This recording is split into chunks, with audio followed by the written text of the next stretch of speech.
Ahora yo le voy a presentar y dejar también la mesa a este señor que está al lado mío, que es Valdo Ansaldi, un gran historiador y sociólogo histórico de Argentina y de América Latina,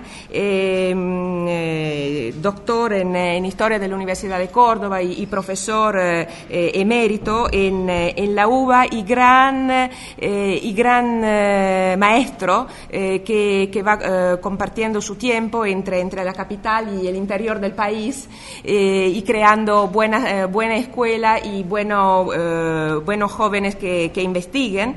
Y el último esfuerzo de Valdo y de sus asistentes y ahora colegas, y yo me refiero en particular a Verónica Giordano, es una ópera magna, son 2 volúmenes sobre América Latina, la construcción del orden, que nuestros alumnos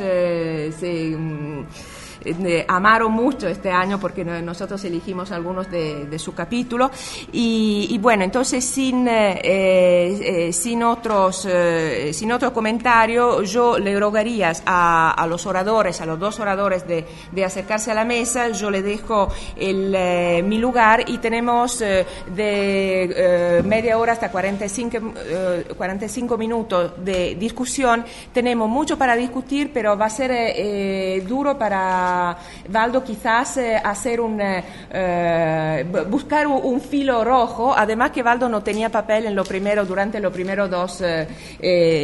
primeras 2 intervenciones, yo me di cuenta después, pero bueno, tengo confianza que lo va a lograr.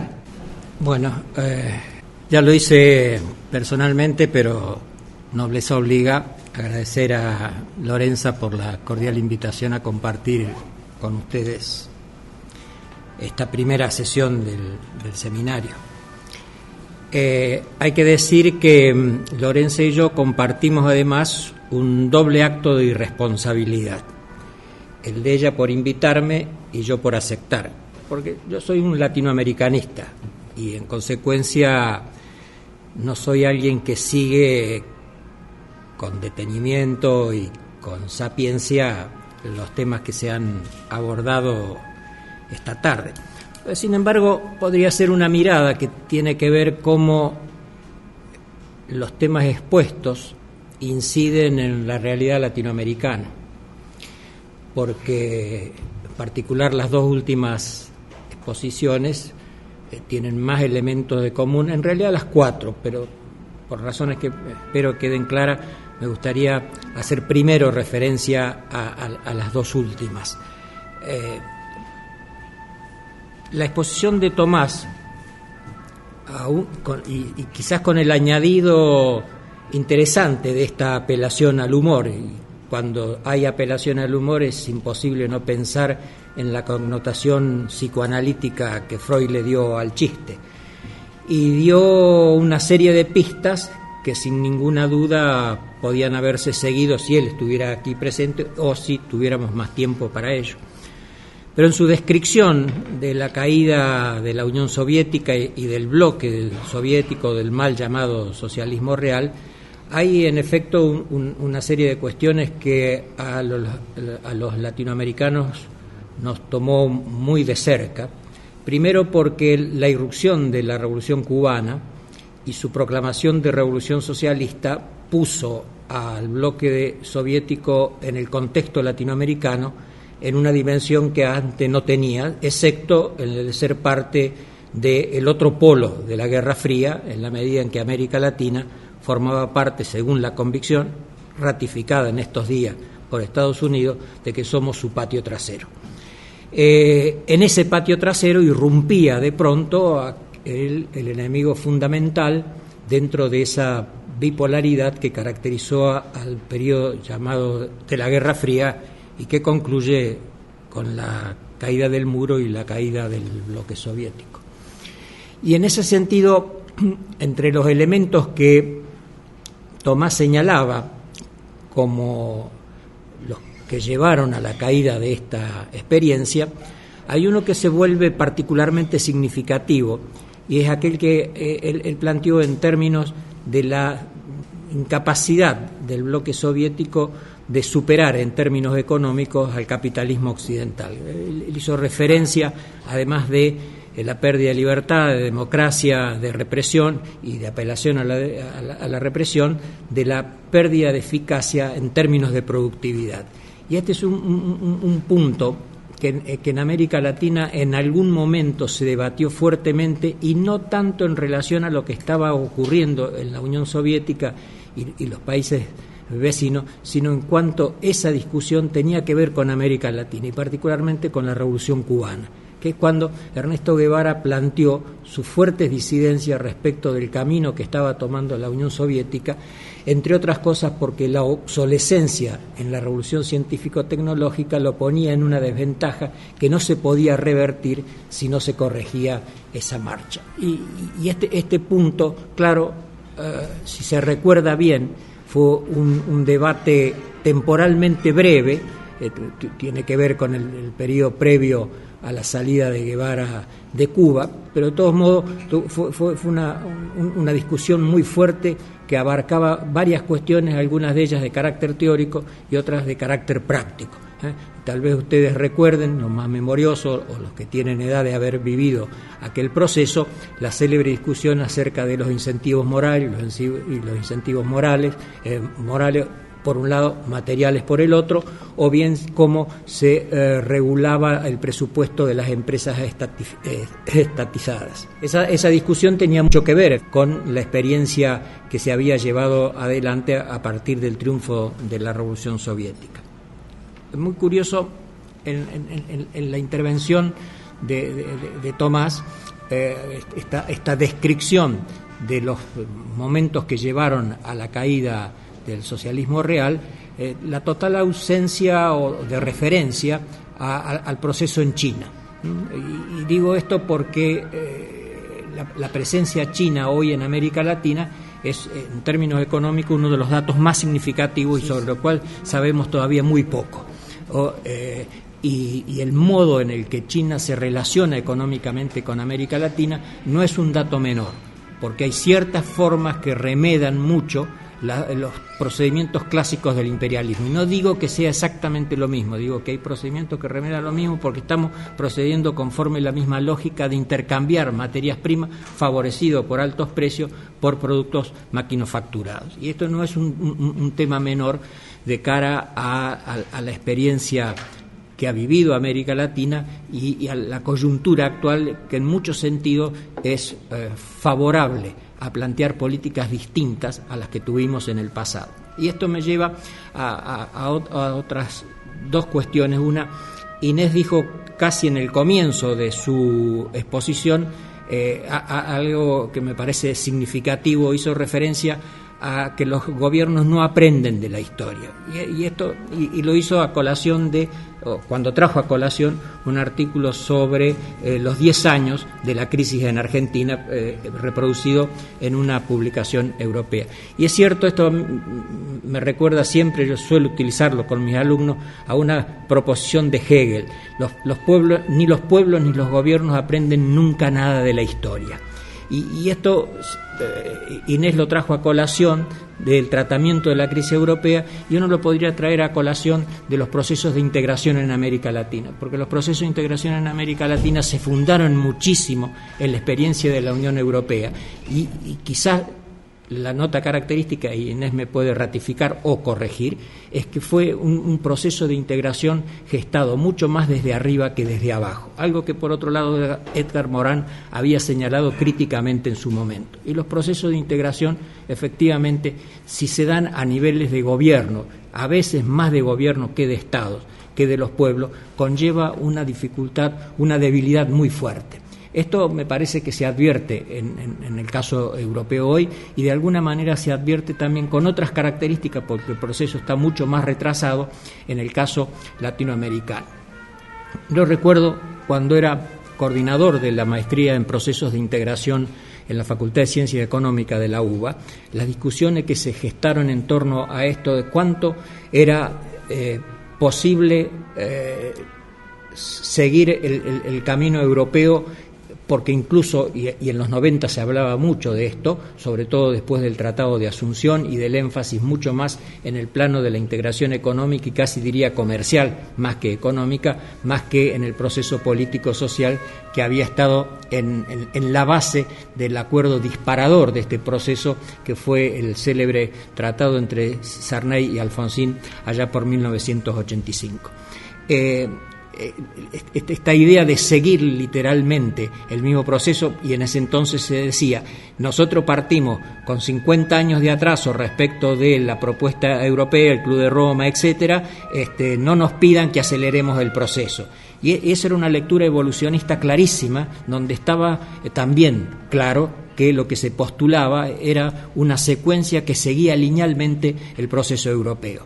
Claro, como suele pasar en tiempos de euforia, las voces críticas no suelen ser las que más se escuchan. Y en ese sentido, el proceso siguió la década de los 90, todos lo sabemos, una década marcada por el neoliberalismo o el neoconservadurismo, quizás para decirlo mejor, o por el liberalismo a secas, pues finalmente no difiere en muchísimo de aquel liberalismo que, entre otras cosas, tenía también, como se dijo, una fuerte connotación antidemocrática. Y todos los que trabajan en el campo de la ciencia política o incluso de la sociología política recordarán la célebre proposición de Macpherson de que el liberalismo, la burguesía se hizo liberal y democrática como resultado de las luchas de la clase obrera, particularmente en Europa occidental, y no por vocación. Y esto me parece que ese giro que se dio en los 90, en los 80, en los 90, acá vinimos más tarde. En Argentina y en Brasil vinimos más tarde, en Brasil empezó antes, y no olvidemos que muchas de las políticas llevadas adelante por la dictadura chilena, de la dictadura encabezada por el general Pinochet, sirvieron de estímulo a muchas de las proposiciones de Margaret Thatcher, que aparece como el paradigma fundamental del pensamiento neoconservador o neoliberal. Entonces, en este punto es bien interesante cómo se van solapando las historias, más allá de que cada una de ellas tenga diferencias en la forma en la que se fueron desarrollando. Hay una vieja proposición de un colega brasileño que yo admiro muchísimo, el fallecido Florestan Fernández. Florestan decía: miren, en 1971, discutiendo con Alain Touraine en el seminario sobre las clases sociales en Mérida. Como ustedes saben, Touraine niega que las realidades latinoamericanas se puedan explicar mediante el concepto de clases o la categoría clase social. Dice, en América Latina las categorías explicativas son las categorías sociopolíticas, por ejemplo, pueblo versus oligarquía. Y Florestan Fernández refutó contundentemente esa explicación y decía que en América Latina los procesos en tanto sociedades capitalistas se pueden explicar con las mismas categorías que se explican las sociedades y las economías capitalistas desarrolladas, porque la lógica es la misma. Lo que es diferente es la forma en la que esa lógica se historiza. Y en esta expresión estaba dando cuenta efectivamente de que en una economía globalizada o mundializada, como se prefiera, dominada efectivamente por el capitalismo, estemos en el centro o en la periferia, y más allá de los cambios que se están produciendo en los últimos tiempos, la lógica es exactamente la misma en todos lados. La diferencia en la forma en la que esa lógica se historiza es lo que le da a cada uno de nuestros procesos la especificidad que puede llegar a tener, a veces dándole la sensación de que es un proceso singular, único, y se deja de lado las similitudes o las características en común que tiene. Y esto me parece que es un punto importante a la hora de pensar cómo esto que de algún modo Franklin llamó el retorno de la economía vulgar, y en este juego me parece, para mí fue muy claro, es como una clase extremadamente didáctica de cómo fueron cambiando los paradigmas en la economía dominante en el mundo occidental, y cómo este retorno y me parece que quedó muy claro en una expresión que estaba contenido en la diapositiva, que el neoconservadurismo carece de fundamento científico. Y este es un punto importante, porque si carece de fundamento científico y es economía vulgar en el sentido en que Franklin lo planteó, de lo que se trata sobre todo es de que hemos estado sometidos y de alguna manera estamos sometidos todavía a políticas que se han guiado por criterios que son sobresimplificadores de la realidad. Y esto en el campo científico tiene su costo, pero cuando lo que ocurre en el campo científico se traslada al campo de la política práctica, la toma de las decisiones, estas pueden ser aún mucho más peligrosas, mucho más riesgosas, mucho más mortales, incluso que lo que ocurre en el mundo académico, donde difícilmente terminemos matándonos por estas cosas, por lo menos en términos literales. Yo creo que hay del conjunto de las exposiciones uno puede extraer varias conclusiones. Hay una que me parece particularmente significativa. Inés nos pintó un panorama no exento de escepticismo, por no decir algo más fuerte.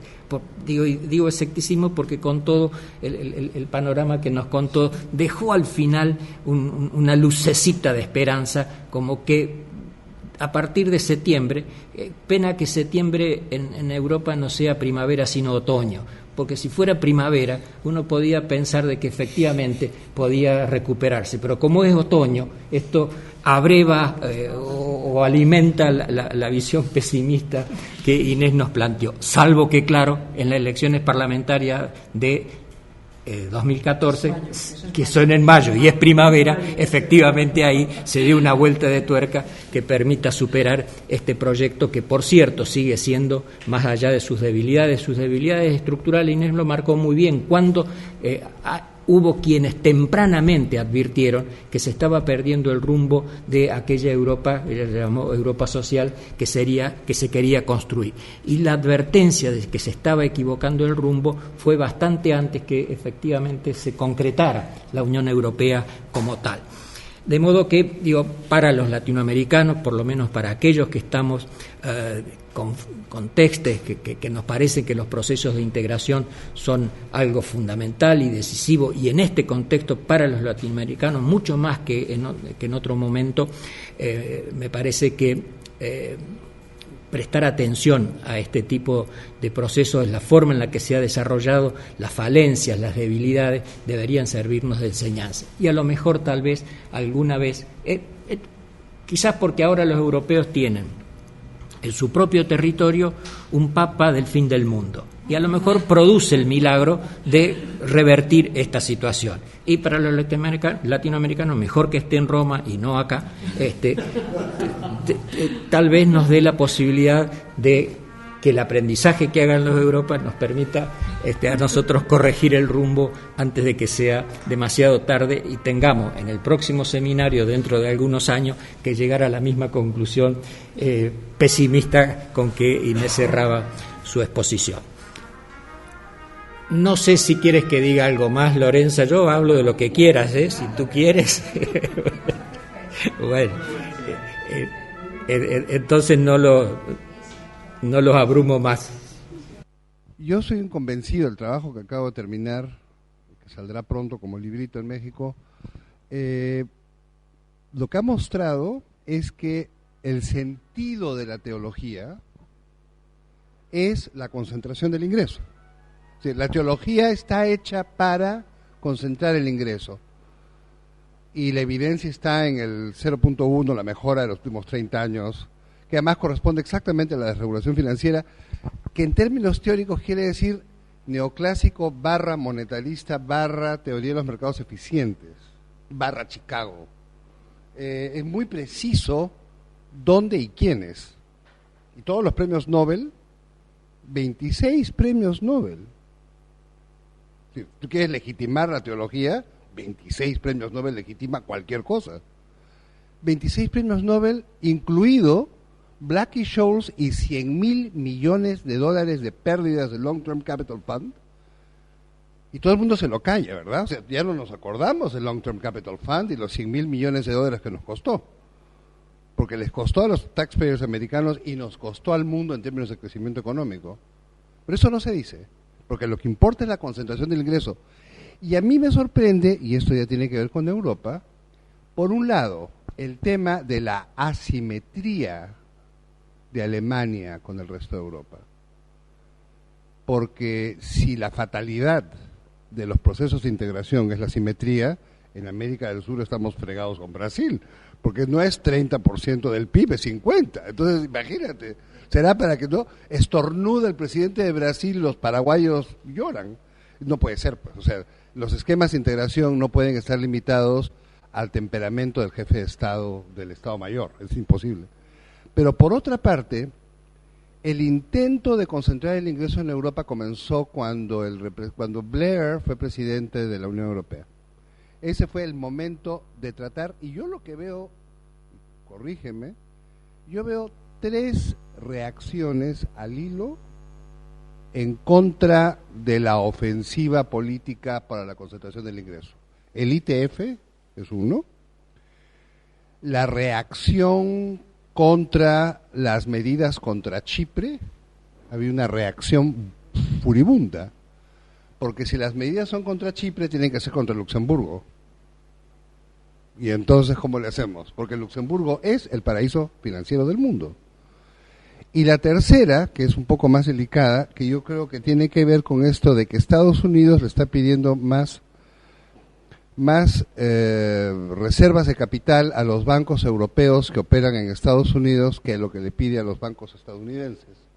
Y entonces el regulador, que no me acuerdo cómo se llama, de la cosa financiera de la Comisión Europea, ha dicho que eso es proteccionismo financiero. O sea, comienza a verse una pugna entre el sector financiero europeo y el sector financiero anglosajón, que parecería ser el que lidera las políticas de concentración del ingreso.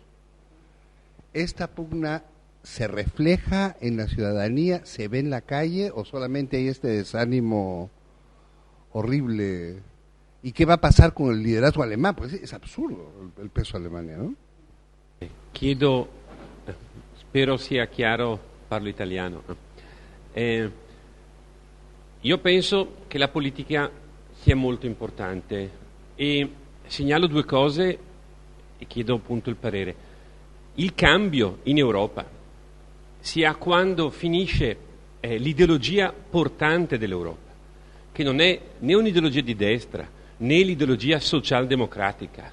Scompare a un certo punto l'ideologia democristiana dei partiti popolari, che sono quelli che fondano l'Europa negli anni 50. Scusate, negli anni 50.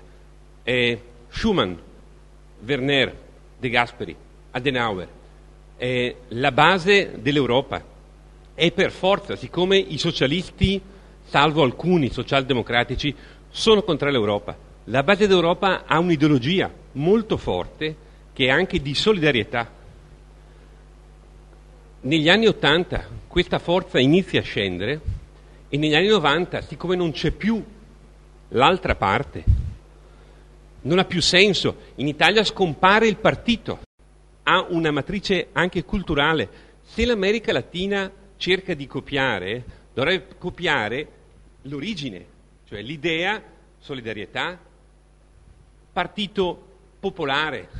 L'idea è complesso spiegare, perché negli altri paesi popolare sta per sinistra.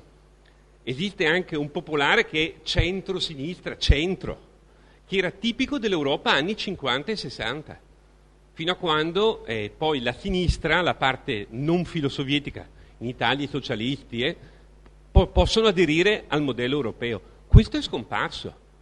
Quando lui parla dell'ideologia, arrivava in Europa l'ideologia neoliberale, ma funzionava molto il concetto di welfare, l'intervento dello Stato. Per il mondo cattolico, l'idea che, cattolico politico, l'idea che lo Stato sia molto forte non è un problema. Se c'è una politica, un'ideologia forte che non dà troppo potere allo Stato sul cittadino, ma il potere dello Stato sull'economia è alla base.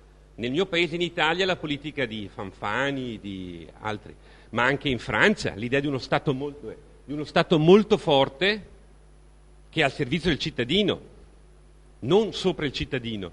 Questo è scomparso. Per cui il modello sudamericano, se vuole imitare il modello europeo, non deve guardare l'Europa adesso, ma le origini, basta. E questo vale soprattutto per il Parlamento europeo, che deve riprendere la forza. E l'ultima cosa, mancano i leader, secondo me. Cioè, senza offesa, Zapatero, il nostro Berlusconi, non parliamo, non sono Mitterrand, Kohl, De Gasperi, Schmidt, e questo è un problema. Non so in America Latina, non conosco, chiedo scusa, servite per integrare servono anche figure politiche molto forti. Muy brevemente, Marcos inició su disertación hablando de globalización y según le entendí dijo que era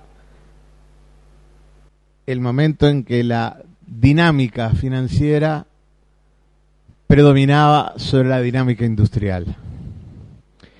Y probablemente este sea el tema clave de la coyuntura y de la estructura actual del mundo capitalista. Cuando uno ve la crisis de Estados Unidos y Obama dice, lo primero es el empleo, pero la plata fue a los bancos. Antes que nada, a salvar a las instituciones financieras. Cuando yo miro, después viene la discusión ideológica sobre el déficit fiscal, resulta que el déficit fiscal no genera inflación ni en Europa ni en Estados Unidos. Viene toda la discusión de los republicanos con los demócratas sobre la necesidad de aumentar el gasto público para levantar la demanda porque los hogares privados están endeudados después de la crisis del 2008-2009. Pero en el caso europeo, lo que uno siente es otra vez el predominio de los bancos. Esto es lo que me parece como esencial. Cuando yo miro la crisis de Grecia, en un momento determinado era una crisis ínfima. Pero habría que salvar ideológicamente la situación. El tema era la deuda, y para la deuda había que ajustar el gasto, había que buscar privatizaciones. ¿La deuda a quién? Sobre todo a los bancos. Ingleses. Los bancos ingleses, franceses y alemanes. Claro. Entonces, en los hechos, cada vez que se hacen más ajustes, más dificultades hay de pagar la deuda. Más dificultades. Y entonces empieza a parecer de que en un primer momento le dijeron que fuese, qué sé yo, un recorte del 10%, terminó siendo un recorte del 50%, y ahora para salir no sé de cuánto va a ser. Si es que van a salir. Yo no lo sé. Lo siento en Chipre en este momento. Chipre no es nadie, pero es un ejemplo no menor de recortes, de pronto porque los que están afectados son los rusos y no los bancos alemanes y los bancos franceses. A mí me gustaría, de parte de ustedes, algún comentario sobre este predominio de los bancos y la dificultad que le va a generar a Europa poder salir. Yo creo que políticamente, de alguna manera, el predominio alemán y el predominio de la Merkel, detrás está la troika y detrás de la troika están los bancos. Yo iba a comentar que justamente que una de las cosas que había traído precisamente digamos, de alguno de los pensadores, en el caso de la revista, pues como el modelo de cómo Argentina había conseguido salir de la deuda se estaba planteando como la posibilidad, digamos, para que Europa también saliera de la deuda, pero claro, para eso el elemento fundamental pues era la posibilidad de la moneda. Pero bueno, en relación con lo que está pasando en Estados Unidos y en la Unión Europea que se ha planteado, para nosotros, es decir, siendo que Estados Unidos es el origen, digamos, de la gran burbuja que salta y que a nosotros nos crea simplemente, es decir, había habido otras crisis y bueno, pues Europa más o menos había salido, pero en este caso ha sido totalmente imposible porque justamente, aparte de que las sociedades estaban mucho más endeudadas, unas públicamente y otras privadamente, porque ni siquiera estamos armonizados de esa manera.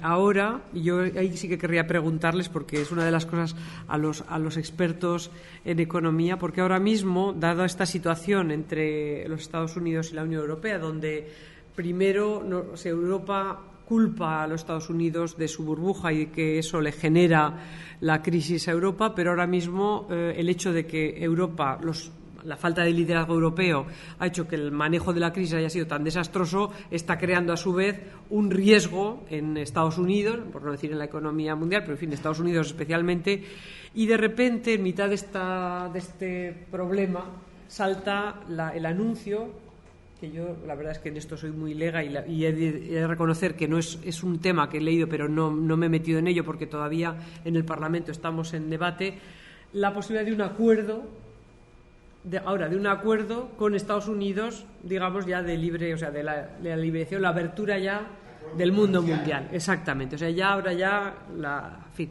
cuando justamente en el debate de la crisis uno de los aspectos, y eso tiene que ver con cómo Argentina en parte reaccionó también, uno de los temas que vuelven a salir es por qué no proteger Europa, digamos, algunos al menos de sus mercados, porque hemos llegado a ser más papistas que el Papa, ¿no? Es decir, que cuando se hablaba del Banco Central y la Reserva Federal, pues no, el Banco Central tenía que ser todavía mucho más cuando nosotros hablamos de que nuestros productos se ven en situaciones, pues no, nosotros no podemos ni siquiera plantearnos aranceles de tipo veterinario, de tipo medioambiental o de otro tipo, o de tipo derechos humanos, ¿no? Porque hay que abrirse. Entonces, ahora mismo eso sí que no sé muy bien en qué situación estamos, pero es un efecto de anuncio brutal para nosotros, es decir, brutal para aquellos que no tenemos ahora mismo. Por otro lado,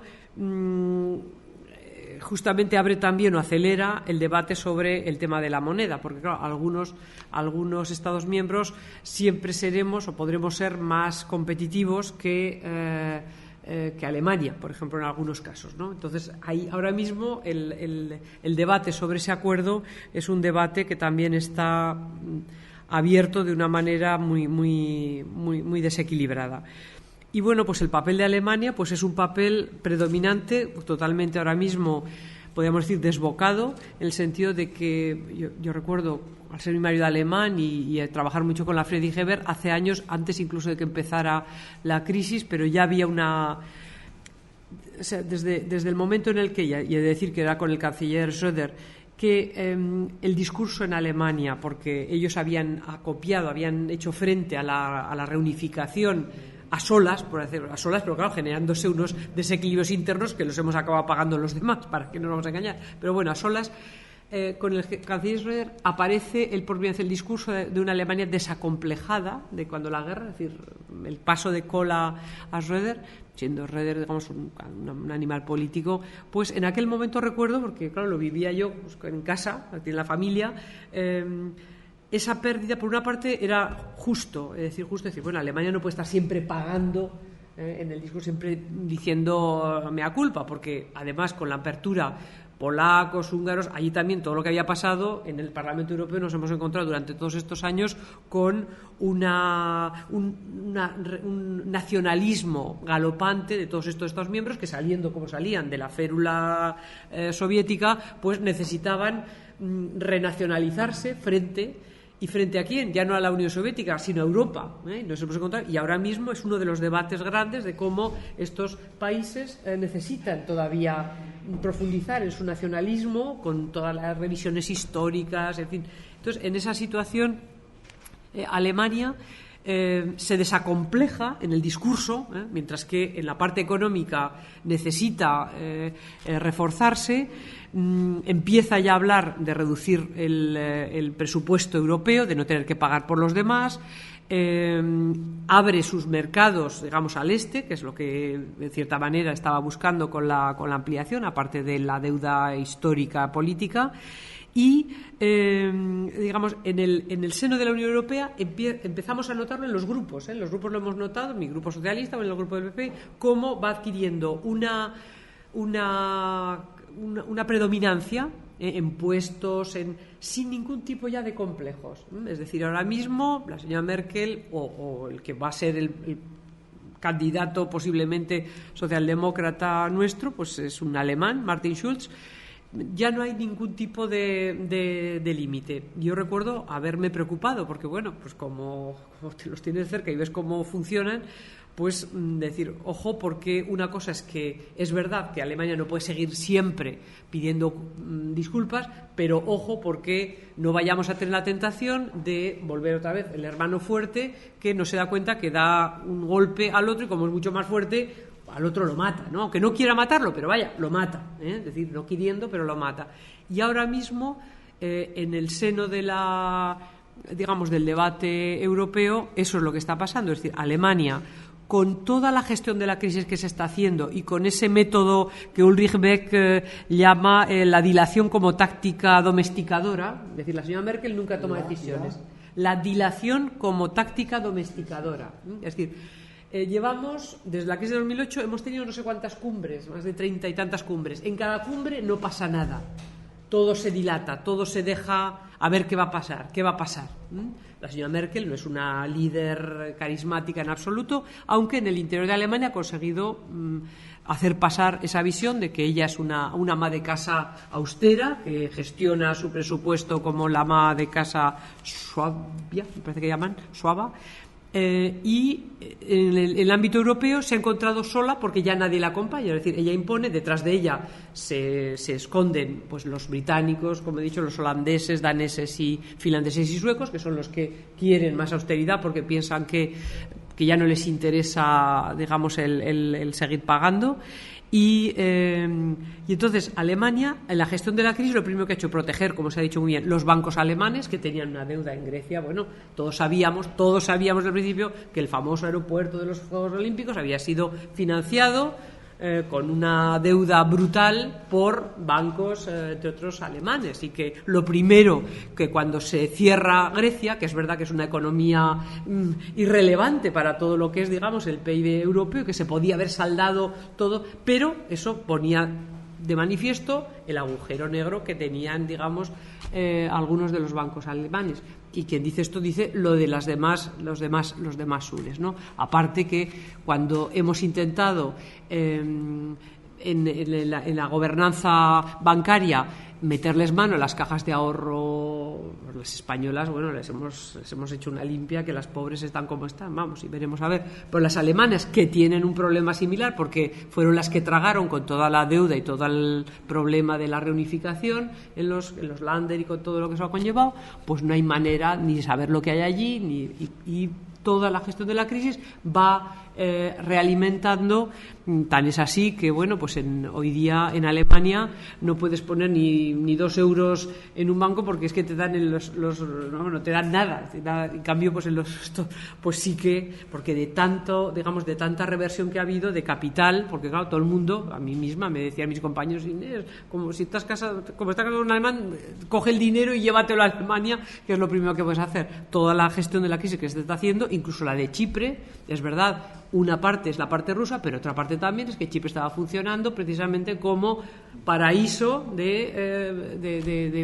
digamos, de residencia de capitales opacos. Bueno, pues la salida de esos capitales, ¿a dónde van a ir? Pues a donde más se supone que están más seguros, y como Alemania está constituyendo en esa especie de seguro vitalicio, aunque no te dan nada porque el interés es negativo, pues han conseguido recapitalizar brutalmente, mientras que los demás pues estamos en una situación absolutamente. Entonces eso se está notando también a nivel político, y ahora empieza a haber un resentimiento. Tal es así, estos días hemos tenido una anécdota pero muy significativa, porque por primera vez los del Este han hablado claramente contra Alemania. Normalmente los Estados miembros del Este hasta ahora han estado callados. En los debates de grupo y tal muy pocas veces han alzado la voz. En estos nuevos presupuestos sí que han empezado a alzar la voz, pero no mucho. Pero estos días ha habido un pequeño incidente de estos, el voto en el tema del cambio climático por ampliar el mercado de las emisiones de CO2, que es un mercado que se creó ad hoc, entre otras cosas, para los alemanes, ¿no? Que tenían las empresas alemanas, etcétera. Todos lo sabíamos, pero bueno, como también los demás iban ganando, pues no había problema. Ahora, con la crisis, ha caído estrepitosamente ese mercado, las emisiones, los derechos valen nada, y entonces ahora mismo los alemanes se encuentran con una sobreinflación de derechos que quieren. Entonces nos han pedido que saquemos 900.000 toneladas del mercado para que automáticamente suba, y nos lo han pedido a los que estamos con el agua al cuello precisamente por la crisis. Bueno, pues por primera vez en el grupo nuestro he oído hablar durísimamente, como hacía tiempo, vamos, como nunca habíamos oído hablar, a húngaros, a polacos, a rumanos, hablar abiertamente, porque por lo general ellos culturalmente no se suelen oponer a Alemania, y no suelen, ellos lo hacen, bueno, pues por detrás, ¿no?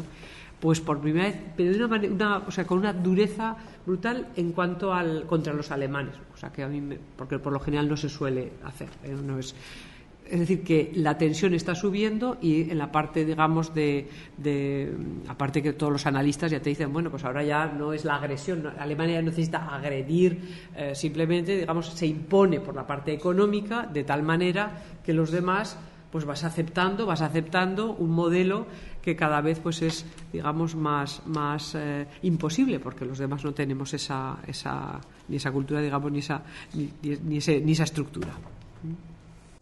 Yo creo que están todos muy cansados. Yo voy a hacer dos menciones, dos comentarios simplificadores, obviamente, porque las cuestiones son importantes, no hay tiempo para trabajarlas, ni tal vez yo sería competente, pero para tal. Yo quería mencionar dos cuestiones, una sobre América Latina, como yo veo hoy, y otra sobre esa crisis más general, sobre todo haciendo mención a comentarios. Tu nombre es Waldo. Okay. Yo entiendo que para nosotros en América del Sur, yo me recuerdo bien de hace ya unos 15 años que Conceição Tavares, yo estaba en una reunión de profe el alto time de CEPAL en Río de Janeiro, UFRJ, y Conceição decía que era un error de los intelectuales latinoamericanos, yo nunca me esquecí de eso, que nosotros habíamos abandonado al México, y que eso era un error político muy grande. Hablaba claramente, nítidamente de geopolítica. Y decía justamente que México era la trinchera primera que los americanos iban a cuidar de... Y lo hicieron en 84, después fortalecieron en 94, ¿no? Pero eso dio condiciones a los restantes países de la región que estaban en situaciones, 20 años de política militar, de dictadura militar, de represión que tiene un efecto muy directo sobre el trabajo, sobre la lucratividad de las multinacionales. Por ejemplo, hay un economista escocés, John Humphrey, que estuve en Unicamp cuando yo hacía mi doctorado, e hice un libro magnífico sobre la acumulación que las multinacionales, sobre todo de autos, hacían en Brasil apenas por la dimensión del régimen, ¿no? Que los obreros no podrían hacer greve, no podrían... Entonces, las multinacionales tenían una exploración, y eso no fue solo en Brasil, eso fue espalhado por todo.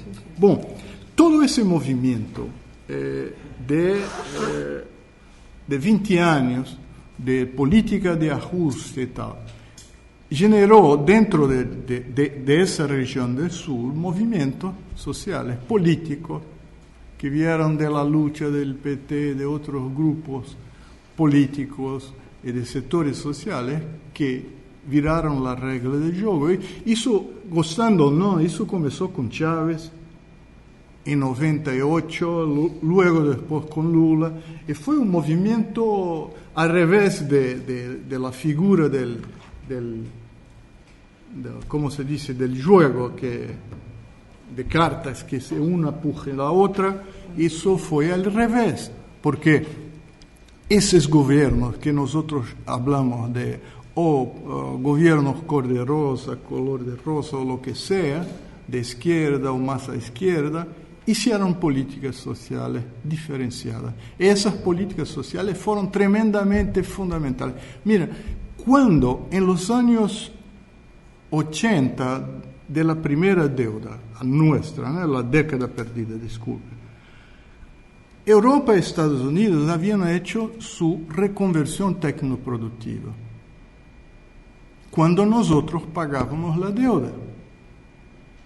Cuando volvieron en el principio de los años 90, el capital internacional volvió para comprar.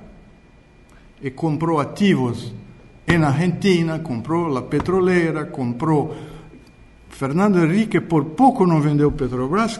Tuve mucha voluntad de vender Petrobras, pero vendió la volta, dio, como se dice, es la Valle del Río Doce, que es una potencia. Pero eso no fue suficiente para desarticular estas políticas sociales que fueron siendo construidas a partir del Mercosur. El proceso de ALCA era un proceso que tenía efectos tremendamente perversos en la región sobre las compras gubernamentales, porque eran corporaciones americanas, europeas, trabajando con juros bajísimos, trabajando al punto de la tecnología, ¿no? Y comprarían todo. Además, si uno puede imaginar los efectos perversos también sobre los servicios, las firmas de ingeniería, de arquitectura, de proyectos, que serían todos victoriosos por el gran capital que está en otra condición de hacerlo. E irían a hacer una recontratación y todo con esos equipos nacionales, digamos así. Entonces, yo creo que el fato de haber una política imperfecta, con problemas como el Mercosur, y la fuerza política de esos gobiernos permitieron decir no al ALCA. Y claro, el Mercosur tiene altos y bajos, tiene mucha crítica que podemos hacerlo, pero consolidó algún problema. Hay mucha institucionalidad y ahora yo creo que es necesario un relanzamiento, cosas del tipo, porque incluso con la salida de Lula, a mi juicio, la presidenta de Brasil actual, que yo creo que está haciendo bien en muchas cuestiones, pero no tiene la vocación internacionalista del antiguo presidente. Es más una gestora endógena. Y eso crea problemas. Por ejemplo, el Mercosur quedó mucho tiempo sin... Y Brasil es fundamental en eso. Yo hablaba, no sé con quién acá, que la crisis paraguaya tiene una responsabilidad muy grande de Brasil. El BNDES podría ter apoyado mucho más Lula y no lo hizo. Eso es política. Lo BNDES, Celso Amorim actuó muy correctamente en la crisis con Bolivia, con la crisis paraguaya, dando razón a esos países, y eso crea sedimento. Brasil es un país que hace 150 años, geopolíticamente, no hace guerra con ningún otro vecino. Eso es un activo formidable. Entonces, en el sentido de que el realismo político que los teóricos hablan tanto, él puede ser matizado, él puede ser... Entonces, yo creo que esa idea es casi un mensaje para ti, porque gocé mucho de tus comentarios, sobre todo el de Florestan, con relación a tu reino. Sobre la crisis más general, simplificando siempre, es una crisis de acumulación de los ricos. El keynesianismo que es hecho es un keynesianismo de emergencia para salvar a los bancos, pero no son solo los bancos, ¿no? Son las securitizadoras, son los fondos de pensiones, que es una masa monetaria muy grande y una dificultad teórica mismo para pensar ese mundo, es que esa es una internacionalización o globalización, si vosotros preferís, que tiene una capilaridad tremenda en el mundo, ya, y que es muy difícil revertirlo. Esos bancos, todos esos instrumentos de financiarización, acaban por exigir a la política, al Estado, que haga política para aumentar su capacidad rentable. Y por eso, ¿quién está pagando la cuenta en Europa, en Grecia? El capitalismo está haciendo una conversión ya, a título de una cuestión de apagar el fuego, de una emergencia, está ampliando el tiempo de servicio de los que ya podrían estar aposentados. Imagina, Grecia va a pagar 20 años para salir de esa crisis. Eso en España, eso... Cuando uno se mira a la concentración de renta, del ingreso en Europa y mismo en Estados Unidos, es una cosa fantástica. Yo no tengo condición de aprofundar eso en tan poco tiempo, pero otro punto que yo acho importante, esa discusión no habló de China, no habló de Asia. Yo creo que nosotros, para entendernos hoy la crisis internacional, el lugar de China es un lugar central. Japón está haciendo un esfuerzo, todo, pero muy difícil que salga tan rápido de eso. Pero desde 78, desde de 91 en India, esos dos países crecieron a tasa muy grande. ¿Por qué? Porque son países considerados emergentes, pero hicieron justamente las políticas de no contraer deuda externa. La India contrayó dívida externa, la mayor de Asia, en los años 80 y todo. Deepak Nair dice, esa deuda nunca llegó más que 60 mil millones de dólares. Brasil tenía una locura de deuda externa. Entonces salieron mucho más. China es un fenómeno, porque ahí también no tengo tiempo, pero yo creo que con todos los maleficios, los equívocos del maoísmo y todo, pero hicieron políticas de salud, por ejemplo. Eso no digo yo, eso están en los datos del Banco Mundial.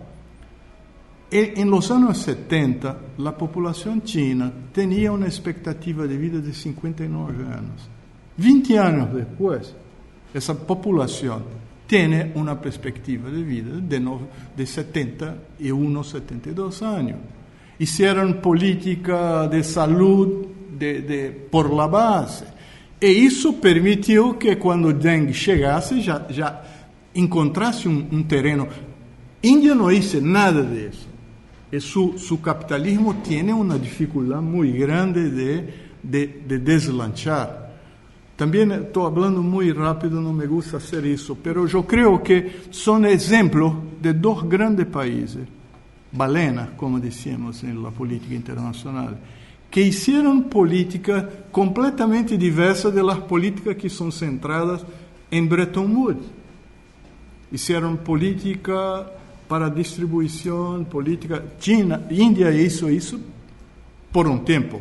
El actual presidente es un neoliberal pero ahora no sé si ustedes acompañaron, en el año pasado en India hay crisis internas muy graves.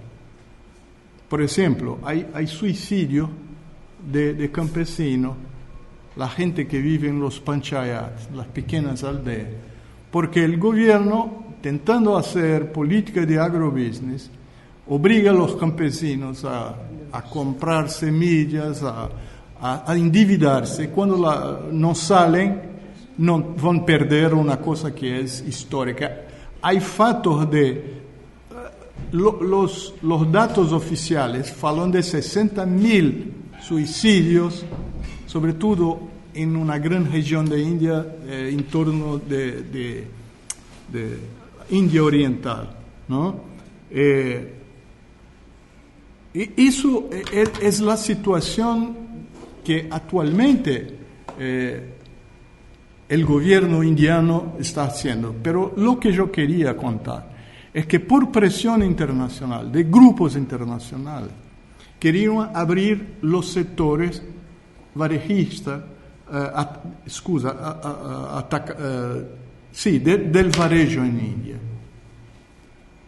Hubo una manifestación tremenda del pueblo en casi toda la India, en casi todo el territorio de India, quebrando departamentos públicos y todo eso. El gobierno volvió atrás, porque nosotros sabemos que India tiene un excedente de mano de obra que vive de eso, de ese tipo es la sobrevivencia. Muy, muy difícil encontrar en India, en toda parte. Yo visité muchos lugares. No hay supermarkets, no hay nada de eso. Es la gente que vende en la calle. Imagine Carrefour, imagine entrando en India, Walmart. Ellos estaban prontos para eso, pero el gobierno tuvo que recuar. Entonces, para enfechar, para cerrar, yo creo que lo problema es que la crisis europea, lo gran capital no quiere perder esta faja, esta lógica, ¿no?, de acumulación exuberante, no quiere. Entonces, juntamente con el Estado, porque el socialismo en Europa, me perdona, pero yo no creo en socialismo ni de Blair, ni de Zapatero, ni en socialismo de Hollande. Y son los mismos, no tiene alternativas. Hollande entró, fue electo sobre la esperanza de una población que estaba, ¿no? Entonces votaron por eso, pero en 6 meses se ve que no puede movimentarse. Es una cuestión política. El nivel complicado para mí de discusión es que tratamos de países acá, y lo que está en la base es un proceso de acumulación muy largo de las corporaciones multinacionales dirigidas por los bancos. Hay un profesor francés, Serfati, que analiza muy bien la articulación de las grandes corporaciones multinacionales con los bancos. Eso es una cosa muy articulada. Entonces, yo creo que nosotros hoy, en América del Sur al menos, estamos dando una demostración que la cosa no necesariamente tiene que caminar lo que dice el mainstream. Al contrario, porque las políticas que están siendo implantadas en Europa son políticas de aprofundamiento de la crisis, no son políticas de salida de la crisis. Es más remedio para matar el enfermo. Bom, excusa la rapidez de... São milhares de perguntas difíceis. Eu só vou falar da Europa. Eu sou disciplinado, não me pediram para expor minha visão da Europa, e eu não expus.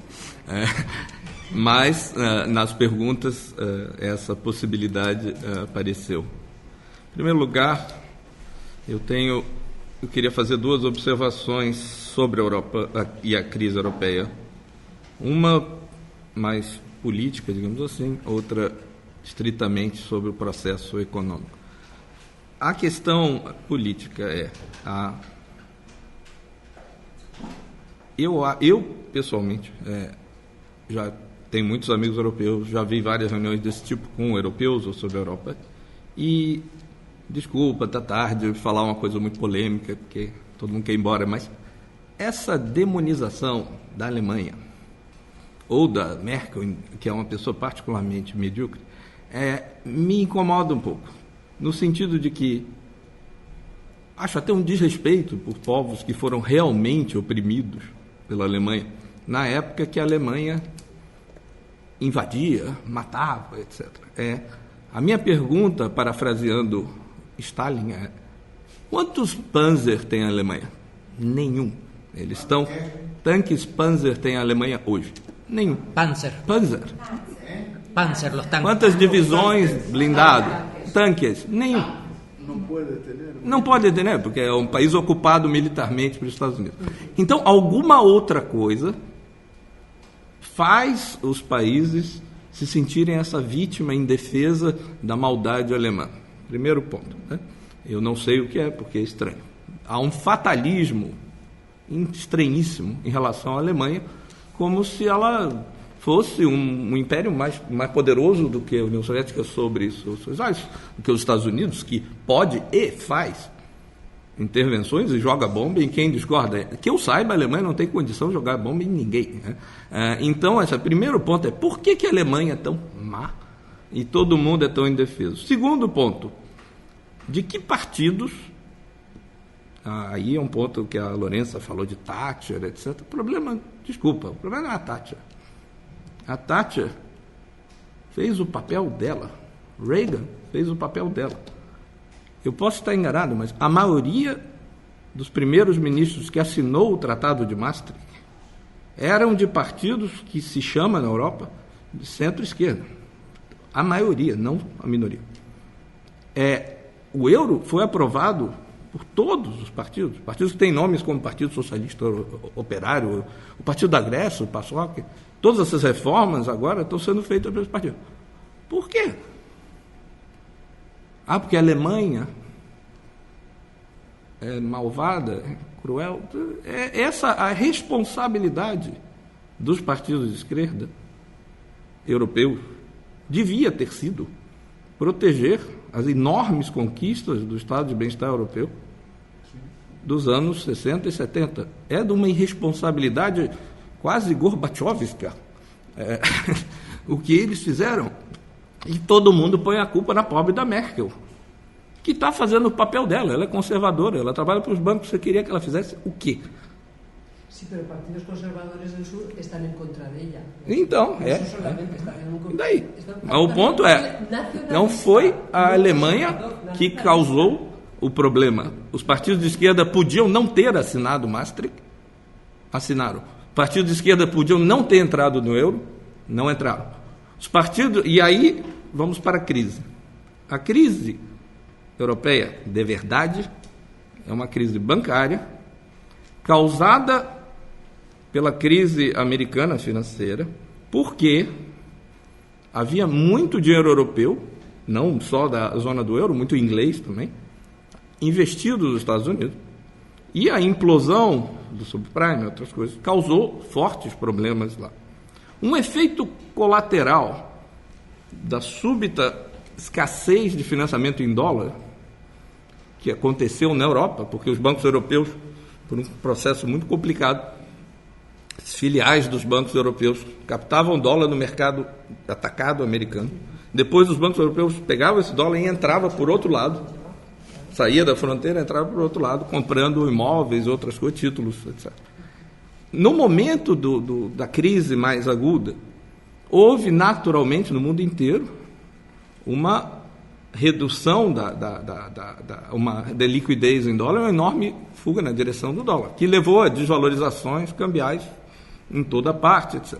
Inclusive, tanto que o Banco Central americano forneceu empréstimos em dólar, swaps, para euro. Ora, um efeito colateral pequeno e muito facilmente contornável dessa situação, dessa fuga para o dólar, foi que as pessoas começaram a vender seus títulos europeus para comprar dólares. Porém, naturalmente, depois de 10 anos em que os títulos de todos os países eram tratados como iguais, as pessoas, com medo da crise, venderam primeiro, os bancos, etc., os títulos dos países periféricos. Perfeitamente compreensível numa situação desse tipo. Perfeitamente compreensível. Nada demais. A história podia acabar aí, se o Banco Central Europeu imediatamente